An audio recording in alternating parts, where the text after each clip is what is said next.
Good evening, it's Wednesday, 8th of July, 1953. Here we bring you a report of a dramatic sea rescue.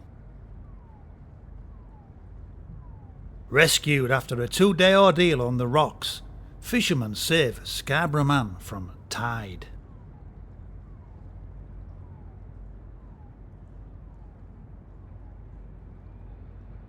A Scarborough man believed to have fallen on the 300 feet high cliffs between Ravenscar and Hayburn Wyke 2 days ago.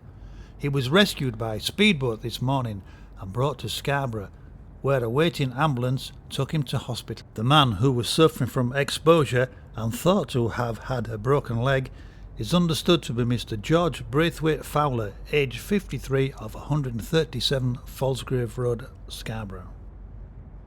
He was sighted waving from the rocks at the foot of the cliff by the crew of the Scarborough keelboat Courage, who sent radio messages calling for help. These were heard by Mrs. Kappelman of Farley and passed on to the police, Coast Guard and lifeboat.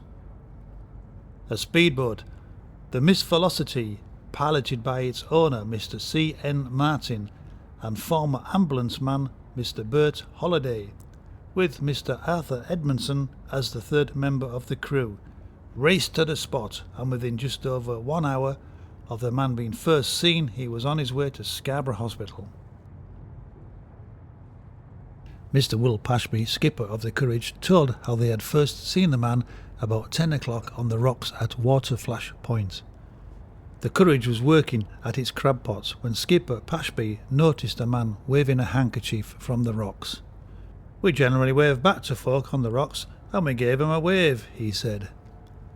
"But we saw that he carried on waving, and then he seemed to sag down. We knew then that something was wrong. I took the Courage as near to the shore as I could, and then my son, who is 18, swam ashore with our raft.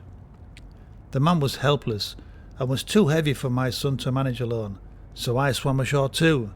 Then the pilot, me, sent another raft, and we finally got him onto the boat, and we wirelessed for a speedboat. We got him in the nick of time, as the tide was coming in and was likely to cover him. He was absolutely done in. He told us he had hurt his left foot when he had slipped between some rocks." When the Miss Velocity arrived, the two Pashbys and Mr. Ben Collin, from the pilot, me, helped to get Mr. Fowler into it and travelled back with it to Scarborough. Mr. Holliday gave first aid to the injured man and improvised a splint for his leg from the ensign staff of the speedboat, using mufflers, a belt and a tie from members of the crew as bandages.